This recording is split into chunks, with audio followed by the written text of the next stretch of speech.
si me permites, pues te presento un poco, ¿te parece? Claro, claro, como quieras, tú mismo. Bueno, para los que no conocéis a Sergio, Sergio es filósofo, es astrólogo. Estoy leyendo este libro de él que se llama Dimensiones de lo Real, ensayos de filosofía, astrología y esoterismo. Es una maravilla. También tengo otro libro que me envió Sergio que se llama Los Planetas, que es muy hermoso y es muy profundo y de alguna manera es una introducción al mundo de la astrología. Tú luego me corriges, Sergio. Y estamos en un canal en el que yo cuelgo algunos directos y cosas, en el que yo abordo pues, la temática del viaje del héroe, el desarrollo transpersonal y la psicoterapia, digamos, basada en el proceso del perdón o en el proceso del crecimiento interior, del desarrollo personal, pero con una finalidad más trascendente. Por eso le llamamos transpersonal.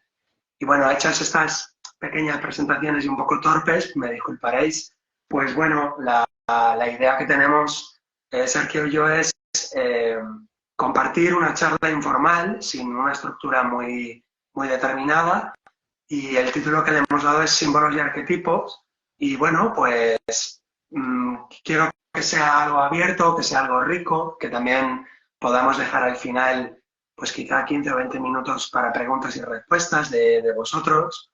Y simplemente, pues, quisiera, como en la presentación de Sergio, añadir que lo escuché varios vídeos en YouTube y me llamaron mucho la atención porque con la claridad con la cual él se expresaba y me pareció también curioso ver un chico joven como tú, Sergio, una persona joven, con un conocimiento, digamos, tan vasto, tan grande, profundo y me dio una impresión como que fueras una persona muy leída, que te ha gustado mucho estudiar, investigar, profundizar y también veo una vocación pedagógica de transmitir para poder servir a la gente, para poder ayudar con ese conocimiento en una época de caos y de confusión como la que estamos. Y en concreto te diré que fue el vídeo de las eras astrológicas, que os lo recomiendo, que me gustó muchísimo tu manera de explicarlo, de sintetizar algo tan complejo para un público en general. Creo que era un vídeo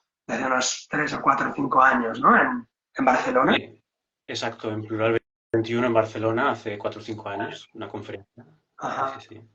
Pues bueno, muchas gracias por esta presentación y todo. Yo simplemente soy un buscador más también, estoy también en el camino del héroe que también has descrito en tu reciente libro.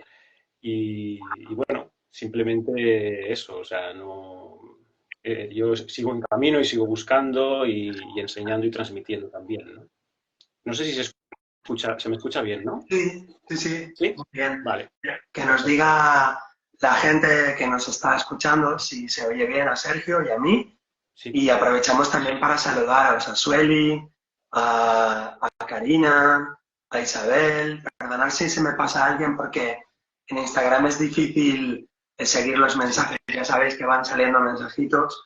Y bueno, si te parece, Sergio, déjame que te pregunte un poquito sobre el libro. Como quieras. Sí, sí.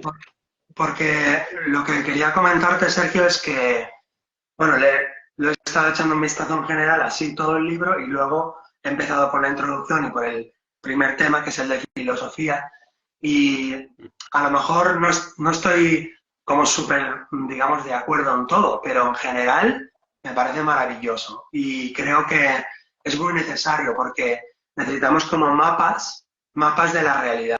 Y entonces esto sería un poco, quizá, si quieres, como el primer tema que podemos hablar, ¿no?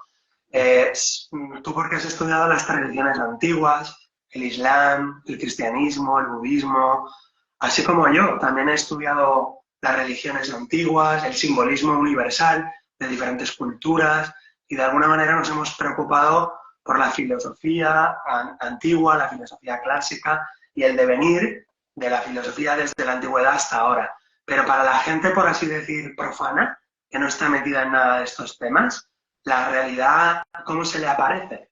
Es ciertamente un problema el imaginar la estructura de la realidad. Y entonces lo que yo veo que has hecho en el libro, corrígeme si me equivoco, es como una especie de estructura en tres partes que se corresponde con el mundo de, digamos, del intelecto, de la investigación intelectual, mental, que a su vez se conecta con el mundo físico, pero luego hay toda una dimensión simbólica donde están los arquetipos, los símbolos, toda la astrología sacra de la antigüedad y por fin el mundo que tú llamas esoterismo, que correspondería con lo metafísico o con el mundo del ser, de la ontología, de la metafísica más pura, más no dual. Y esa, al fin y al cabo, es una estructuración, digamos, vertical, cuando ahora lo que prima es todo lo horizontal, no se ven verticales a nivel público en las universidades, ni en la televisión, ni en los medios de comunicación, ¿no es así? Sí, efectivamente, las has escrito muy bien, las has sintetizado muy bien. Espera, me oigo con un poco de eco. A ver. Yo te oigo bien, ¿eh, Sergio? Vale, Te me oigo oigo bien. un poco de eco. Vale.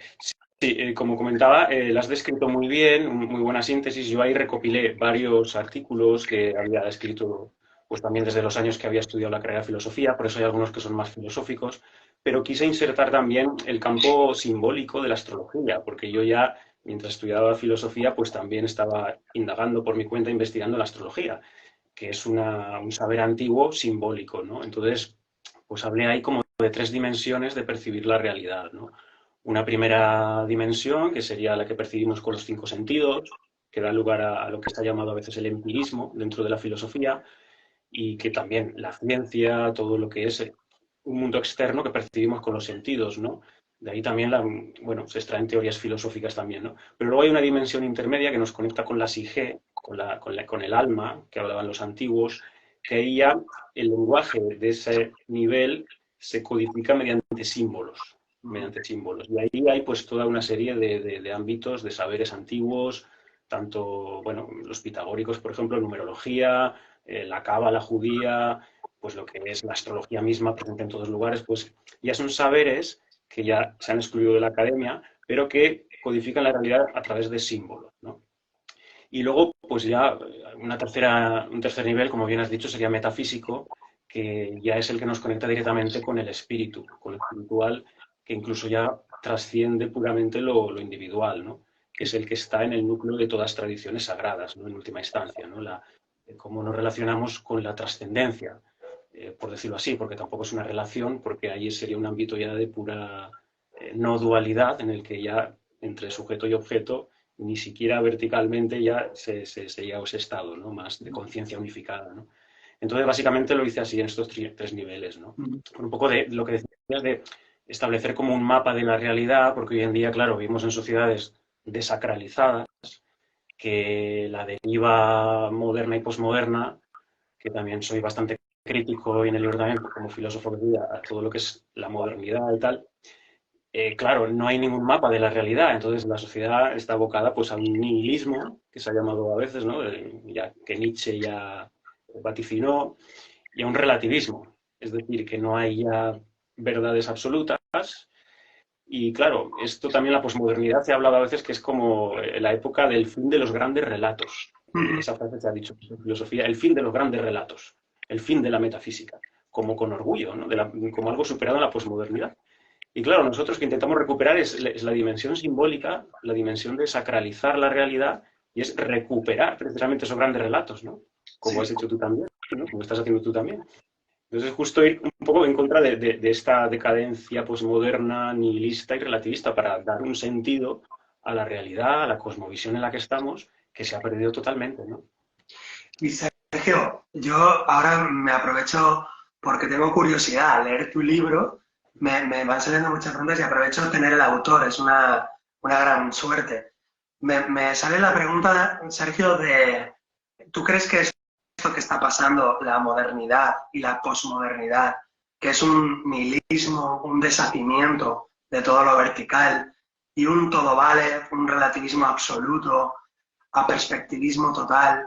Mi pregunta es, ¿tú lo consideras una etapa natural del proceso humano o es una especie de enfermedad transitoria que estamos pasando o es una especie de, digamos, de algo que no debería de suceder pero está sucediendo? ¿Cómo lo podrías, eso, a nivel cognitivo, entender? ¿Cómo lo entiendes tú? Claro, ahí es complicada porque es una pregunta casi ya escatológica en el sentido antiguo del término, ¿no? Que es muy del fin de los tiempos o el final de algo, ¿no? La escatología es la ciencia del estudio de los finales de ciclo, ¿no? Entonces, si nos vamos desde un marco cíclico, como el de bueno, las doctrinas antiguas tienen una concepción del tiempo cíclico, no lineal. Eso es otro ámbito interesante, ¿no? Entonces, desde un punto de vista cíclico, como doctrinas como la teoría de las eras de la India, pues habla de que estamos en una edad oscura de hace ya unos 3.000, 5.000 años y que se está acabando. Y otros pueblos también hablaban de una edad oscura, ¿no? Entonces, sí que es verdad que, bueno, esta decadencia o esta falta de dirección de espíritu también formaría parte dentro de la cosmología, de la cosmogénesis, ¿no? Es decir, la humanidad también llega a un ciclo de envejecimiento y entra en una fase disolutiva, ¿no? También sería un proceso alquímico, ¿no? De una fase solve, disolutiva, en la que necesariamente se tiene que disolver todo antes de coagular otra fase de la humanidad, ¿no? Entonces, estamos en una fase disolvente y bueno, pues hay residuos que se están pudriendo y se están corrompiendo, pero de ahí deberían hacer algo fértil, ¿no? Y en ese sentido sí que es algo orgánico y natural, ¿no? Claro, entonces podríamos ver la historia, esta fase de la historia de putrefacción, como algo tan natural, como un árbol grande que se pudre en el bosque y en esa putrefacción surgen hongos, bacterias y nueva vida para los siguientes árboles que vendrán. Sí, sí, sí, yo al menos lo quiero ver así también en ese sentido alquímico, natural. Podemos verlo desde un punto de vista natural en este sentido, de solve et coagula, que dice la alquimia, un proceso de disolución, y de ahí, pues, de esa putrefacción nacerán las simientes de un nuevo ciclo, y podemos verlo en otro sentido sobrenatural o metafísico, en el sentido este cíclico de que todo forma parte de la providencia también, de cómo la divinidad se expresa, se manifiesta en sus ciclos y luego se reabsorbe otra vez, ¿no? Ajá. Al menos, pero es un tema, ya te digo, complicado a nivel escatológico y metafísico, ¿no? Qué bueno, qué bueno. A veces hay quien lo ha conceptualizado, esto que está pasando, como una especie de rito de paso colectivo, como una especie de Uh -huh. enfermedad colectiva necesaria en el sentido de no algo casual, como se ve hoy la enfermedad, sino como las enfermedades se ven desde un punto de vista más profundo, que es como una necesidad, algo que permite la muerte de una identidad para que nazca una nueva identidad, ¿no? Esa nueva humanidad también de la que se habla, ¿no? En las tradiciones. Pero la pregunta es, ¿entonces era necesario pasar por aquí? Por ejemplo, cuando la humanidad haya recorrido 300, 400, 500 años más, por esta putrefacción o por este descenso, habrán cosas que nos llevaremos con nosotros, los humanos, que habrán valido la pena haber pasado por aquí. Por ejemplo, me pregunto, la tecnología, que tú eres bastante crítico con ella, pero me gusta porque no eres crítico, eh, o sea, discerniendo, ¿no? Que lo robótico, la electrónica, todo lo que hemos creado no tiene por qué ser malo en sí, sino que cuando está al servicio del egoísmo, de la maldad, pues se convierte en una herramienta terrible, pero quizá la humanidad, ¿tú crees que, por ejemplo, en esta bajada, digamos, del espíritu a la materia, donde nos hemos materializado tanto, qué cosas nos podemos llevar a la siguiente era? Por ejemplo, la tecnología podría ser una, o ciertos conocimientos científicos, como puede ser, no lo sé, las moléculas, la química, ciencias o artes, nos podemos llevar a la humanidad del futuro. Esto sí que no lo sé. Esto habría... Esto es un misterio en el fondo, ¿no? La tecnología, ese aspecto prometeico del ser humano, de querer... Bueno, la tecnología tiene esa base a nivel arquetípico, ¿no? Es mucho con el mito de Prometeo, ¿no? Mm, Del progreso, de la civilización, de robar el fuego a los dioses, mm, y que eso hace un avance en el ser humano de desprenderse de la naturaleza y crear la civilización, pero al mismo tiempo hay una arrogancia y un orgullo de querer llegar a ser dioses, ¿no? Que también se han manifestado en muchas tradiciones, con el tema de la Torre de Babel, por ejemplo, en la Biblia. Y bueno, los antiguos griegos condenaban mucho el pecado de la ibris, que es esa soberbia del ser humano de creerse superior o Dios. Entonces, claro, hay una parte peligrosa en la ciencia moderna, especialmente en esta tecnología, que es la que está derivando hacia el transhumanismo, que que yo la veo un poco con tintes satánicos en el sentido del término contra natura. Sí. Y no sé eso como si está destinado a acelerar este proceso Solve para cancelarlo y luego se autodestruye o no, o pervive algo de esa parte, de esa técnica en otro ciclo de otra edad de oro. Eso no lo sé. Eso ahí sí, son especulaciones, divagaciones y no tengo ni idea. Lo que sí que parece claro es que hay una función o cómo se usa la tecnología de que el hombre se vuelva Dios o quiere imitar a Dios, ¿no? Es como un acto de querer crear como Dios y a través de la inteligencia artificial, la robótica, es como el hombre queriendo... Y claro, eso no se ha visto muy bien a nivel de las tradiciones. Se veía como un aspecto que en algún momento está condenado al fracaso o a venir algo providencial que lo corrija, como fue el diluvio, que acabó con la Atlántida. Se ha dicho en muchas tradiciones que también se dice que si las referencias antiguas, que si los atlantes habían llegado a un avanzado estadio de magia, llamaban antiguamente, pero eso de magia también se puede identificar con la tecnología, y que un mal uso de esas técnicas mágicas que habían hecho, pues fue la que llevó a la destrucción providencial de la Atlántida. Entonces, tenemos también memorias, la humanidad tiene memorias ahí colectivas del mal uso, ¿no? de estas tecnologías. Entonces, no lo sé, ya veremos a ver. Bueno, no sé si lo veremos nosotros, nuestra generación o no, con la velocidad que lleva, pues quién sabe, ¿no? Claro. Sí, sí. Y entonces, todo el tema de la inteligencia artificial, Sergio, como también lo ves un poco por ahí, ¿no? Pero podría tener un aspecto, digamos, de superado toda la fase de nigredo y de putrefacción, un aspecto, digamos, positivo o sublimado, como para que la humanidad eso luego lo aproveche y lo integre con una nueva humanidad también espiritual, pero que utilice las inteligencias artificiales. ¿Eso te lo imaginas?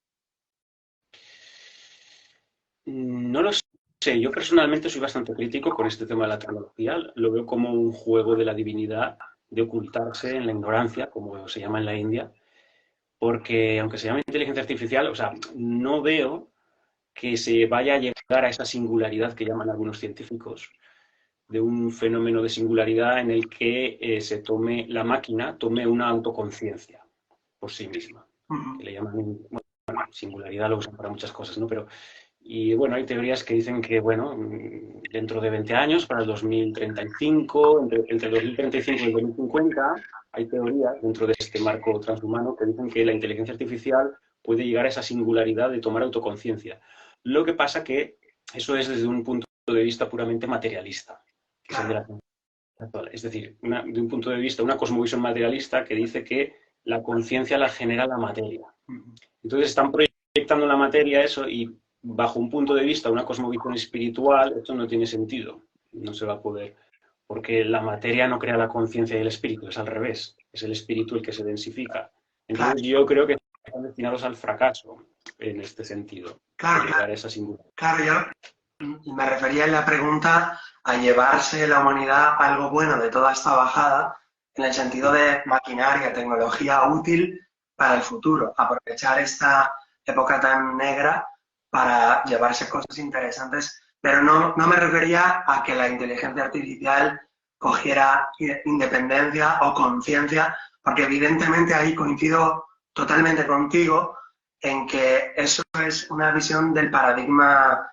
materialista, donde se nos ha enseñado que del sustrato material surge la vida, de la vida surge la conciencia y de la conciencia la inteligencia. Ese es el paradigma materialista que justo en las tradiciones antiguas, en todas, es al revés. La conciencia viene de arriba, por así decir, de arriba o de lo profundo, de los planos subjetivos o de la, si quieres, de la unidad espiritual, y hay una manifestación por grados, digamos hacia abajo o expansivos y la materia sería desde las tradiciones como el punto de densificación más bajo. No por ello peor, sino simplemente la densidad más baja. Entonces, claro, una máquina con chips, con silicio, con tal, por muy sofisticada o rápida que sea o veloz, no podría, digamos, conectar con esas dimensiones porque le falta el alma y le falta el espíritu. O sea, le faltan dos elementos esenciales. En el mito bíblico de la creación, de la arcilla, del barro, del Adán primordial, se narra que hay esa arcilla primordial, pero a esa arcilla primordial, que es la sustancia material, la divinidad le insufla el ruh, el espíritu. Claro. Por sí misma no, o sea, hay que insuflar ese flujo espiritual que anima a la materia, pero la materia por sí misma no genera el ánima, ¿no? La Claro. visión antigua, ¿no? Y Sergio, ¿qué te llevó a escribir este libro? ¿Cuál era tu intención? Bueno, la verdad que no tuve en ningún momento ninguna intención de escribir el libro. Fue una cosa de tener textos escritos ya durante años y en un momento me di cuenta, hoy pues si tengo un montón de notas, textos y tal, de años, y dije, pues voy a juntarlas todas, a ver cuánto ocupa. Entonces vi que ocupaban bastante y dije, pues bueno, sí, podría sacar un libro de aquí con todo lo que tengo escrito. Pero eran cosas acumuladas de años, ¿no? Entonces, pero en un estado no como está ahí estructurado. Entonces, esas notas, esos artículos, me los estructuré y intenté buscar un índice, un orden, y me salió este. Y bueno, pues unos más filosóficos, otros más de astrología y otros más metafísicos. Entonces, fue una cosa así. Fue una ordenación que hice de trabajos. O sea, pero no fue, voy a escribir un libro y me pongo a escribirlo de tal. Es como un compendio, un compendio de diversos trabajos de años. Y volviendo a ese eje vertical del mundo. Y tocó la dimensión simbólica, ¿no? que comentábamos, ¿no? Que si quieres que aportemos algún asunto de yo más desde la astrología, o que también enlaza mucho la astrología con el tema del viaje del héroe que has desarrollado, también, bueno, te pueden salir cosas interesantes, si te parece. Sí, sí, adelante, adelante. ¿Qué te gustaría compartir? No, bueno, simplemente, pues bueno, el tema de, como hemos dicho, la astrología, que es desde donde yo puedo aportar, pues es una ciencia simbólica, ¿no? Y es uno de estos lenguajes simbólicos de los más ricos que hay, ¿no? Y ese proceso iniciático que hablan todas las tradiciones, en astrología, sobre todo es más desde la astrología solar, que es la tropical que trabajamos aquí. Ese viaje del héroe es el recorrido del sol, ¿no? El sol siempre ha sido el atributo por excelencia bueno, del héroe, bueno, un atributo masculino solar. Y bueno, desde ahí, pues en la carta astral muchas veces ha definido el sol como lo que tienes que ir en tu proceso de individuación, el sol junto con el ascendente, ¿no? El ascendente también son como las pruebas en la vida, ¿no? Tienes que realizar el sol, pero bueno, el ascendente es como el adiestramiento para llegar al sol. Entonces, bueno, simplemente que hay una cartografía, antes que hablabas al principio de esos mapas, ¿no? Que ya ha perdido el hombre actual, pues es muy importante las herramientas simbólicas para orientarnos, ¿no? Porque como bien has desarrollado tú también, los arquetipos, o sea, no solo la astrología, sino que están presentes, los podemos constelar, por decirlo así, en cualquier proceso vital y de una forma natural y orgánica, ¿no? La astrología es un mapa más, pero vamos, que cualquier fase, cualquier proceso de crisis que entra una persona, pues bueno, podemos ver ahí todas unas fases de iniciáticas, ¿no? Lo que se ha llamado antiguamente iniciática en todos los mitos, ¿no? ¿Y tú recomendarías, Sergio, la astrología para llegar a lo espiritual como mundo intermedio entre el mundo mental, físico y el mundo espiritual? ¿Utilizarías la astrología como un trampolín? Porque veo que hay gente, yo no soy experto en astrología, ya lo sabes, pero veo que hay gente como que se queda en la parte quizá psicológica vulgar de la astrología. ¿Puede ser?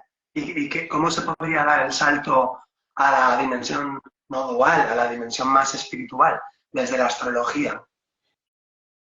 Claro, aquí la astrología tampoco es un campo homogéneo, hay diferentes líneas, perspectivas, astrólogos, entonces hay también diferentes enfoques, ¿no? Bueno, la astrología psicológica mm, puede estar bien en el sentido de ver una cartografía psíquica de la persona, sobre todo hoy en día que nadie tiene ningún mapa de nada, que está todo el mundo perdido, pues oye, que le comentes las energías que le configuran a nivel psicológico, pues ya es mucho, ¿no? Ujú. Pero claro, para quien quiere ir más allá y profundizar más allá de ese segundo nivel que hemos hablado, simbólico de la psique, pues sí que es verdad que hay una perspectiva de trascenderla, ¿no? De superar como tu individualidad, ¿no? Para conectarte con un estado de conciencia más unificado, incluso que va más allá de tu personaje, ¿no? O sea, la astrología nos habla muy bien del personaje, la carta natal es el personaje que cada uno desarrolla en esta función de la vida, pero claro, no somos solo el personaje, somos mucho más, somos un espíritu, una conciencia infinita, ¿no? ¿Qué pasa? Que hoy en día la gente común ni siquiera sabe el personaje que le ha tocado jugar. Entonces ni siquiera sabe las cartas. Entonces tampoco puede trascender el personaje si todavía no ha hecho pues, ese proceso de individuación que habló Jung y eso, ¿no? Entonces, claro, pero uno mismo indagando, pues sí que hay espacios de conciencia a integrar que van más allá de tu personaje, que es el de la carta natal. Claro, a mí me gusta, Sergio, el viaje del héroe porque es muy parecido al viaje del sol por los diferentes signos, Ujú. pasando pruebas como Hércules o como Ulises, pero me gusta el viaje del héroe porque tiene como la idea de que vas atravesando pruebas, soportando y resistiendo los arquetipos como fuerzas muy grandes, poderosas, con las cuales tienes que entrar en contacto y luego separarte para no identificarte con ellos y seguir tu viaje. Pero me gusta mucho el viaje del héroe porque tiene una parte de ascenso, de apoteosis, donde ahí veo yo la conexión con el mundo de lo uno, con el mundo de lo esotérico, como le has llamado tú en el libro, y entonces ahí sí que veo como una salida del mundo mental al mundo simbólico, entrar en contacto con el mundo de lo uno, de la mística, una pequeña o grande experiencia mística que se busca en la terapia, para luego retornar a ese mundo simbólico, recoger la fuerza de los arquetipos y bajar al mundo ordinario y compartirlo y encarnarlo en la vida cotidiana sin volverte loco. Es decir, ser una persona normal, un padre de familia o un compañero de trabajo o un vecino, pero con toda esa experiencia de haber vivido el mundo simbólico y el mundo de la unidad. Y traer esa vivencia mística y poderla poner a disposición de los demás a través de tu vida ordinaria, digamos. Entonces, en el viaje del héroe lo veo clarísimo, que es un viaje del mundo físico al mental, al mundo simbólico. Por fin, el mundo metafísico, la experiencia de unidad, tiene que haber una experiencia mística para que haya una verdadera sanación del alma. Nos dice Jung, nos dice James Hillman, nos dicen los grandes psicólogos transpersonales. Y después de esa experiencia mística, profunda, que puede ser pequeñita o grande, volver con ese regalo, con ese elixir al mundo ordinario. Lo digo porque en la astrología, no sé si eso sale en el proceso del trabajo astrológico, si hay también esa salida del mundo simbólico hacia el mundo de lo uno, de la experiencia mística, para luego bajar y volver al mundo ordinario. O es simplemente la astrología algo que se mueve y se queda en ese mundo de los arquetipos y ya está. Bueno, eso según el uso que haga cada uno de la astrología, de esos símbolos, ¿no? Esto que comentas claramente pues es pues el mito de Platón, ¿no? De la caverna de Platón, ¿no? Que luego hay que volver la salida del mundo de las sombras a la luz del sol, que es la idea de bien, que el sol desde Platón es el arquetipo de los arquetipos, ¿no? Porque en el sentido originario los arquetipos eran, bueno, vienen de Platón, aquí en la tradición occidental, de Platón y a su vez de Pitágoras. Para Pitágoras los arquetipos eran los números, y para Platón, el mundo de las ideas arquetípicas, de esos modelos primigenios, el sol era la idea del bien, de la belleza, de lo uno. Y claro, al salir de la caverna y pues luego hay que volver a descender, ¿no? Entonces, a ver, la astrología yo la veo que es la descripción de las esferas intermedias, que son las esferas de ascenso y descenso por ese mundo intermedio, ¿no? Que es ese mundo angelical, o de daimones, o de arcontes, de la gnosis. Entonces, describe eso, ¿no? Y hay flujos tanto de ascenso como descenso en entre este mundo y el superior, ¿no? Entonces es la clave de esa anima mundi, que se llamó desde Platón, de ese mundus imaginalis, que también se ha llamado. Entonces, pero es como la clave intermedia, lo que enlaza realmente los mundos metafísicos con los mundos físicos, ¿no?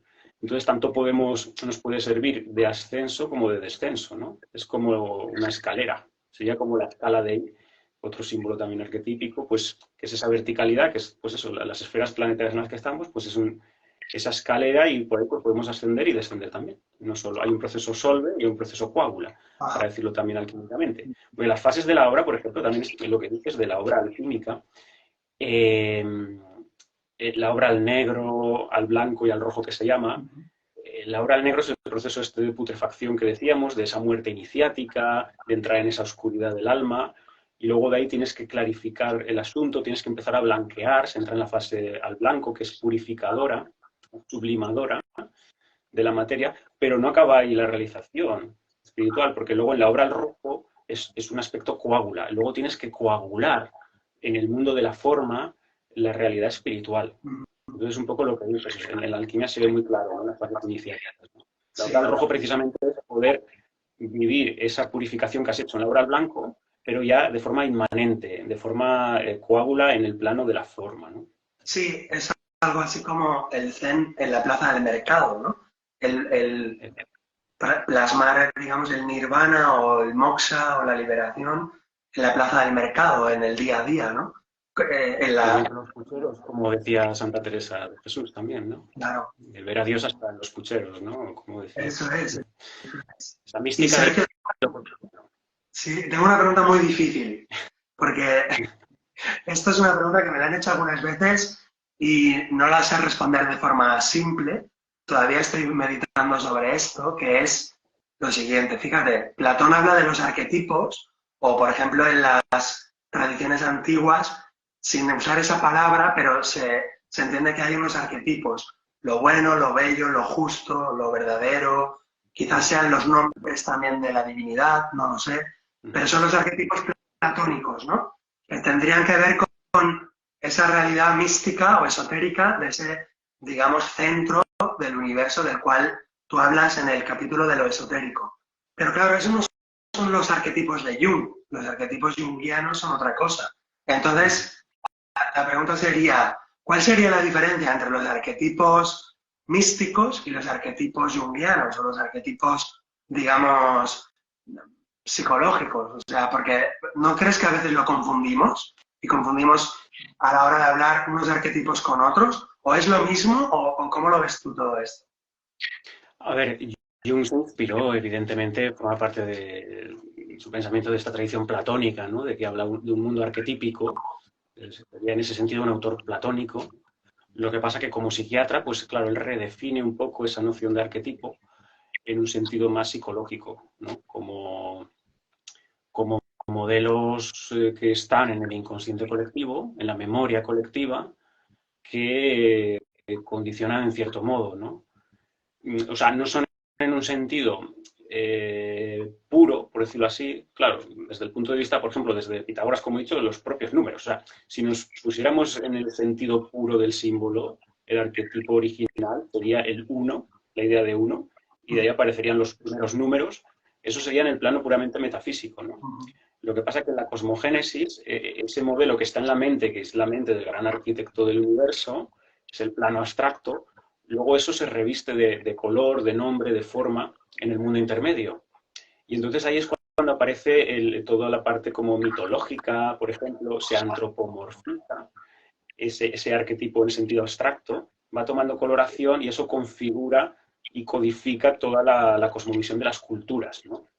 Entonces yo creo que decodificó más ese aspecto, ¿no? Más cultural, mitológico, antropomorfizado, que al darle forma antropológica, los mitos, pues es una forma también intermedia de hacer este nexo, ¿no? Porque esas ideas abstractas, puras en la mente divina, para encarnarlas aquí hay que darles una forma, ¿no? Y unas narraciones, unas narrativas, que son los mitos, ¿no? Entonces yo creo que sí que se puede ver dentro de una misma estructura, pero que lo describe más en ese aspecto más aplicado a lo humano, ¿no? A la memoria humana, como las culturas han registrado esa conexión, Sí, que en esencia es suprahumana. O sea, el arquetipo en esencia es suprahumano, pero se manifiesta en lo humano a través de esas codificaciones narrativas. sí, No sí, sé si lo ves así sí, lo veo igual que tú y veo que lo estamos entendiendo igual, aunque a lo mejor usamos el diferentes lenguajes. Y me recuerda un poco la crítica que le hace Ken Wilber a Jung, diciéndole que el arquetipo del sí mismo, el arquetipo del centro, sería el arquetipo realmente transpersonal. Y los otros arquetipos que utiliza Jung, como la sombra, pues el rey, el niño eterno, no serían tanto arquetipos metafísicos o espirituales, sino arquetipos de ese mundo intermedio, arquetipos anímicos, y aunque sean colectivos, no por ello son transpersonales. O sea, serían personales a nivel de que es la personalidad de la humanidad. Son transpersonales solo en el sentido de que van más allá de una persona, pero no son transpersonales en el sentido de que no van más allá del mundo del alma, no llegan al espíritu, son parte del alma del mundo. Por lo tanto, se confunde a veces en el mundo transpersonal lo sí. colectivo con lo transpersonal y lo espiritual Esa, con lo psicológico, por así decir. esa es la crítica que se ha hecho a Jung desde las líneas más de filosofía perenne, que ya viene de ahí. Ken Wilber la retoma, pero esto viene ya de críticas que vienen de la escuela perennialista que hicieron a Jung. Ellos decían que en el sentido de que confundir lo colectivo con lo universal. Sí. Decían que no es lo mismo lo colectivo, que lo colectivo es un agregado de individuos, y lo universal está en otro plano trascendente. Entonces ya se le criticó eso desde el principio, autores perennialistas desde René Guénon. Y Ken Wilber, aunque es más de la línea anglosajona, pero también retoma ideas perennialistas y también retoma esto un poco de reivindicando lo transpersonal a otro plano, ¿no? Dentro de su modelo. Pero bueno, sí, es como yo tiendo a verlo más en ese aspecto de la crítica perennialista, en el sentido de que el arquetipo no se agota solo en lo que dice Jung, sino que tiene una esfera también metafísica por encima. Y Sergio, hablando de símbolos, para coagular un poco, para llevarlo un poco a la obra en rojo, todo esto que estamos hablando, ¿cómo crees que puede influir o ser de utilidad el conocimiento de los símbolos para para nosotros en el día a día? Por ejemplo, el uso de los símbolos en nuestro día a día, qué utilidad le ves a los símbolos? Porque hay gente, yo a veces he dado clases de simbolismo y noto que mucha gente que, digamos, profana, por así decir, considera que el mundo del simbolismo es algo arcaico, viejo, pasado de moda y sobre todo que no le ven una utilidad. ¿Cuál crees tú que sería lo más útil de todo esto?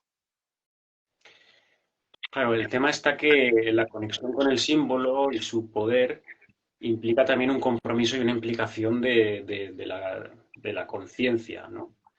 Y como es lo que decíamos, como vivimos una sociedad ya desacralizada, en la que ya no hay ritualística, ya no hay liturgia, no hay ritualística, estamos desconectados de los ciclos, pues es difícil volver a reencantar el mundo en ese sentido. O sea, los símbolos tienen ese poder, pero no es también un poco para todo el mundo, ¿eh? En el sentido de que es algo como que el sujeto tiene que ser activo, agente, no puede ser pasivo y ya está, ¿no? Porque implica una transformación de la conciencia, sobre todo de la percepción de la realidad, de imbuirle de un significado profundo todo lo que te ocurre en tu vida, saberlo religar a un arquetipo o a un símbolo. En este sentido, por la astrología, por ejemplo, claro, yo es desde la astrología que lo toco esto, pues claro, desde la astrología lo más pequeño, pues lo significamos con un tránsito planetario, con una posición de tu carta natal, pues desde lo más, un cambio de humor en un día, pues te caes otro día, tienes pequeñas cosas así, ves que está significado hecho simbólicamente en planetas, en signos, y es una buena herramienta para resignificar la realidad desde lo cotidiano, ¿no?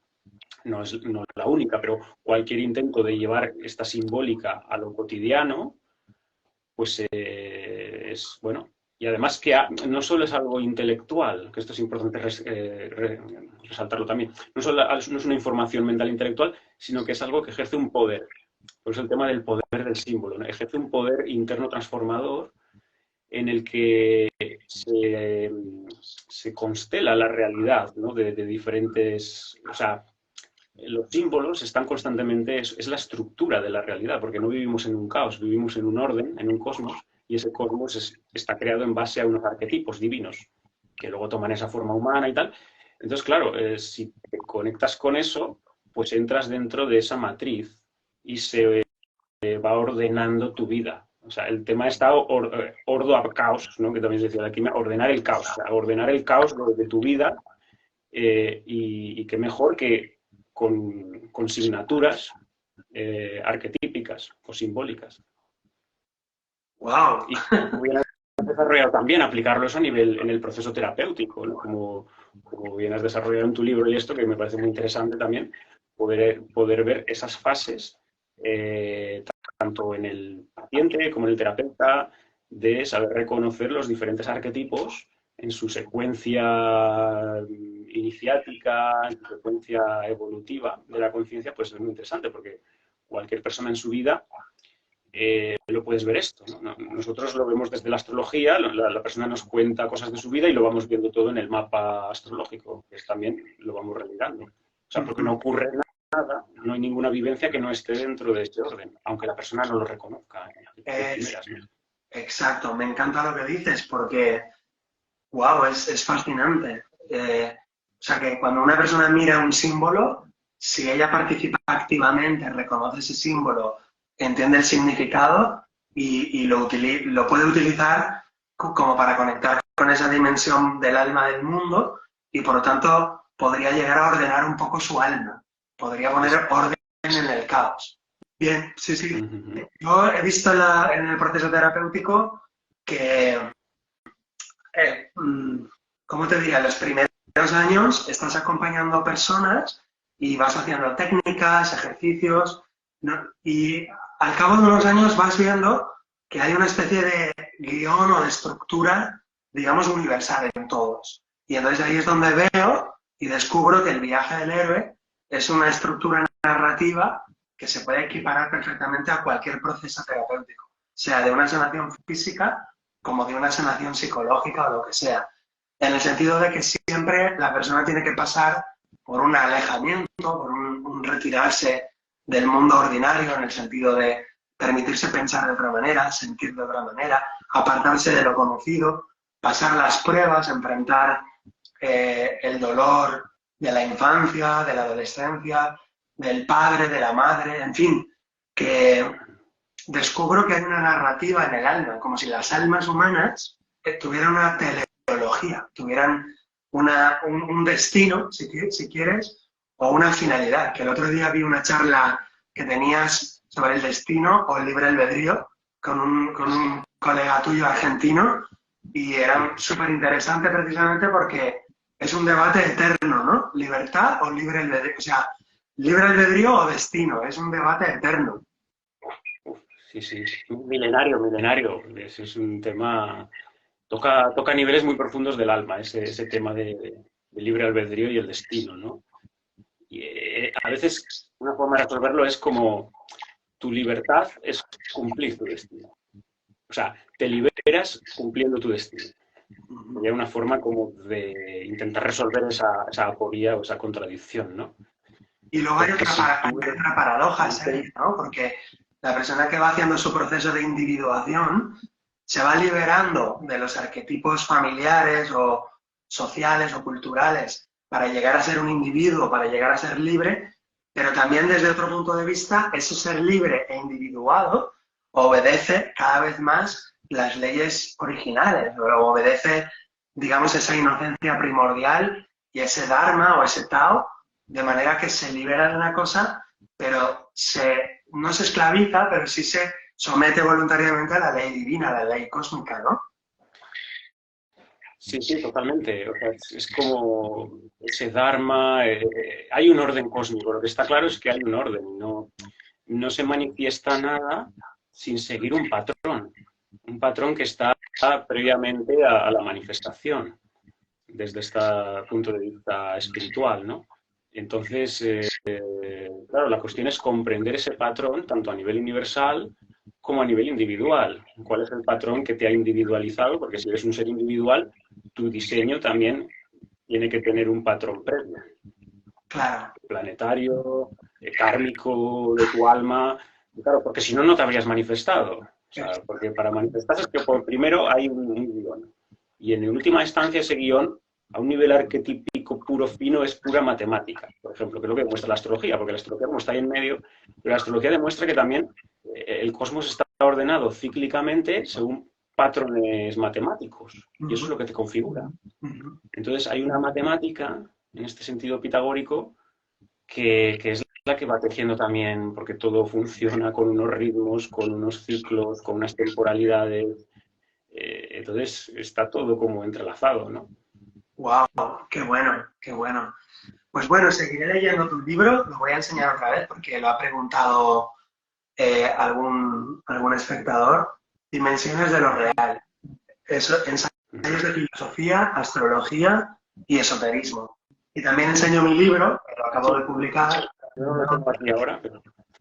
Y es Desarrollo transpersonal a través del mito. Y si te parece, Sergio, vamos a estos últimos 5 minutitos.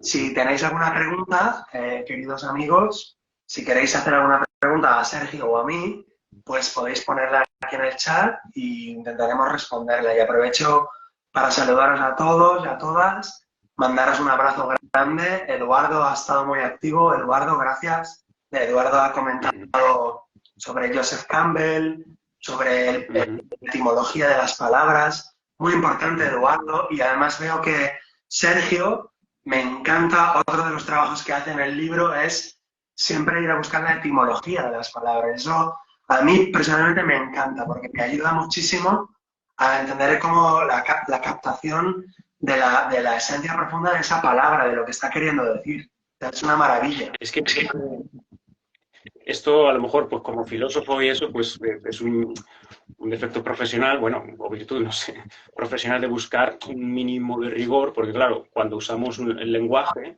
las palabras, pues mucha gente hace discursos y a lo mejor no sabe, suelta conceptos muy importantes, pero no sabe la etimología y es fundamental y básico el origen de las raíces de la etimología de las palabras para pulir y definir bien lo que queremos transmitir.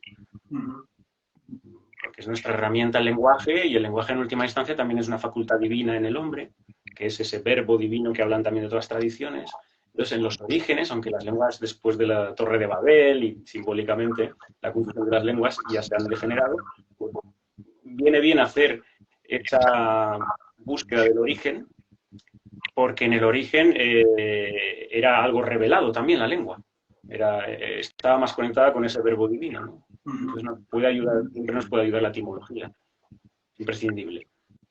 Y Sergio, si me permites, mientras la gente hace alguna pregunta en el chat, te quiero preguntar un poquito más personal. Respóndeme si quieres, si no, no. Que sería, ¿tú tienes un trabajo discipular o sigues algunos ejercicios interiores de tipo místicos o espirituales o esotéricos? Lo digo porque, como tú bien dices en el libro, hay una especie de explicación donde hay una religión popular.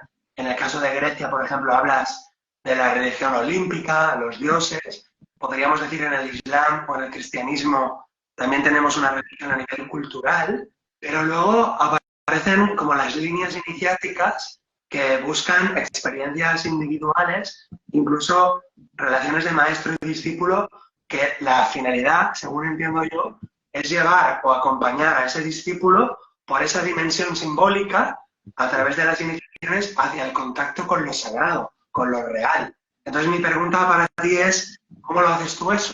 Si hay alguna manera de hacerlo, ¿cómo lo haces tú?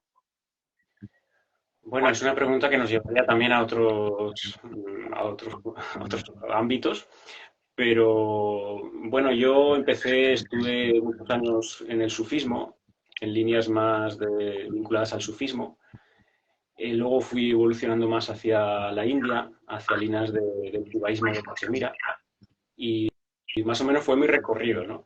Pero aún así me siento como siempre conectado, ¿no? Es como que las iniciaciones están ahí, aunque en momentos estén de forma más virtual o más latente. Y luego también en el sentido de que uno mismo pues va, se va revelando la realidad también, ¿no? Se nos va revelando, ¿no? A cada uno. O sea, yo defiendo la importancia de la tradición y de los linajes, o sea, esto no lo niego. Y lo que pasa que, claro, esto daría lugar a muchos debates, porque como estamos en una fase cíclica de cierre, de final de los tiempos, muchas cadenas, muchos linajes se han perdido, especialmente en Occidente. Entonces, el hombre occidental es difícil, ¿no? Entonces, ahí no sé hasta qué punto el camino individual, en la fase final, hay excepciones que puede ser posible o no. Sí, me he leído No. anexo a Confusión Supina, me he ido a leerlo, lo he terminado hoy, donde hablas precisamente de todo este caos, las contrainiciaciones o movimientos, digamos, involutivos, ¿no? Por así decir, todos los movimientos confusos, movimientos nuevos, mezcolanzas extrañas, sincretismos raros.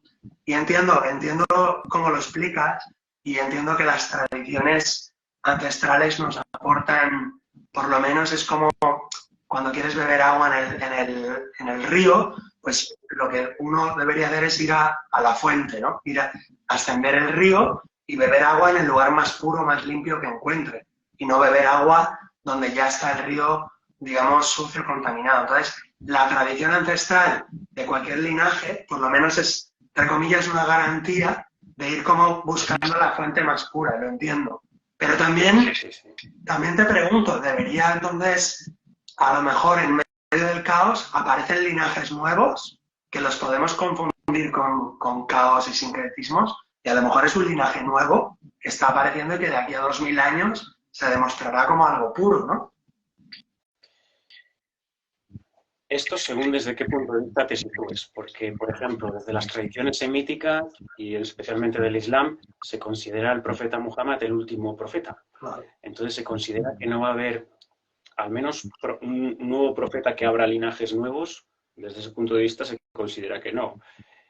Sí que puede haber líneas, escuelas y tal, pero el linaje en el sentido iniciático espiritual, no sé hasta qué punto, en la fase en la que estamos. O sea, no lo sé, ¿no? Por ejemplo, en la India, como sabes, surgieron los Sikhs, un poco entre el hinduismo y el Islam, y los Sikhs podía haber parecido una especie de sincretismo, digamos, nueva era, y sin embargo, muchos siglos después se demuestra, según entiendo yo, y no lo conozco de profundidad, pero se demuestra que muchos siglos después, pues los Sikhs han creado su linaje, han creado su religión y, por así decir, podía haber parecido algo de nueva era en su época y, sin embargo, ahora se ha constituido como una tradición, por así decir, firme, sólida, por así decir, tradicional. Ahora ya entra dentro de las religiones tradicionales, por así decir, ¿no?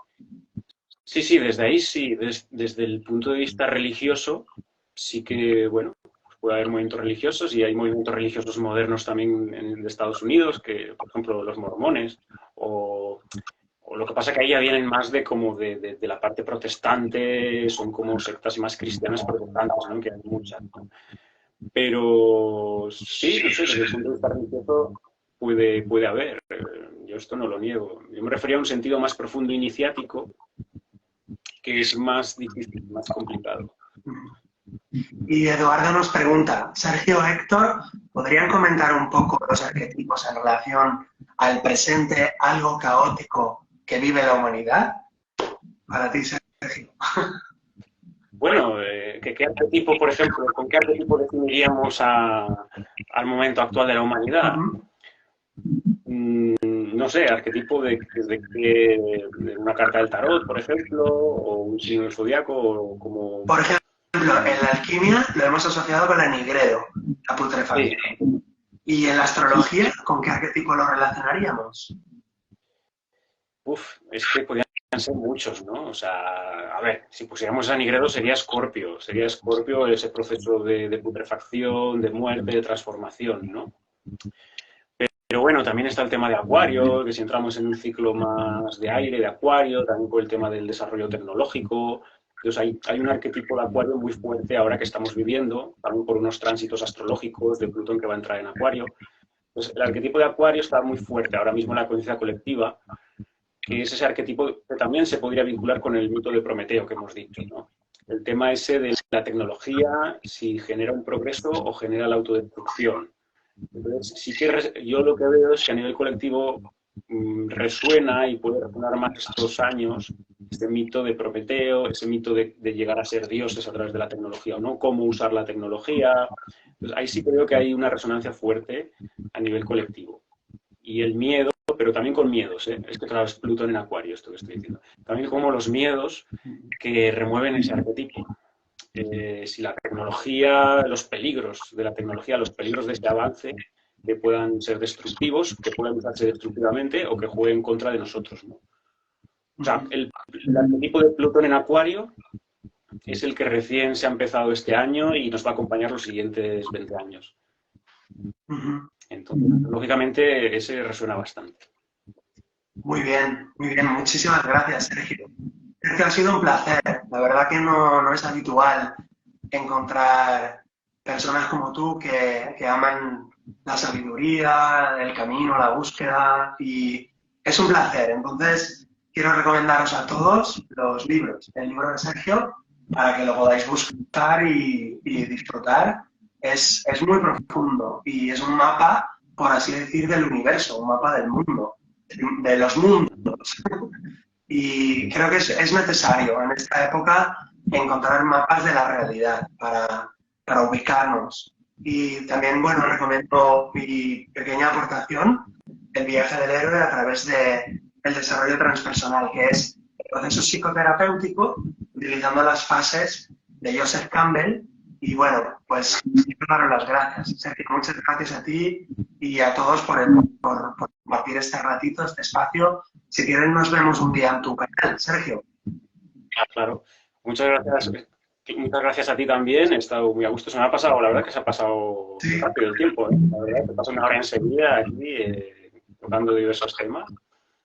Y bueno, pues encantado también y nada, espero que a la gente le haya aportado todo lo que hemos ido desarrollando. Y nada, pues nos vemos en otra ocasión. Pues Sergio, cuando me lo acabe, que todavía no me lo he acabado, te propongo otro directo, ¿vale? Que ya tendré todo leído, subrayado y tendré un montón de preguntas. Prepárate.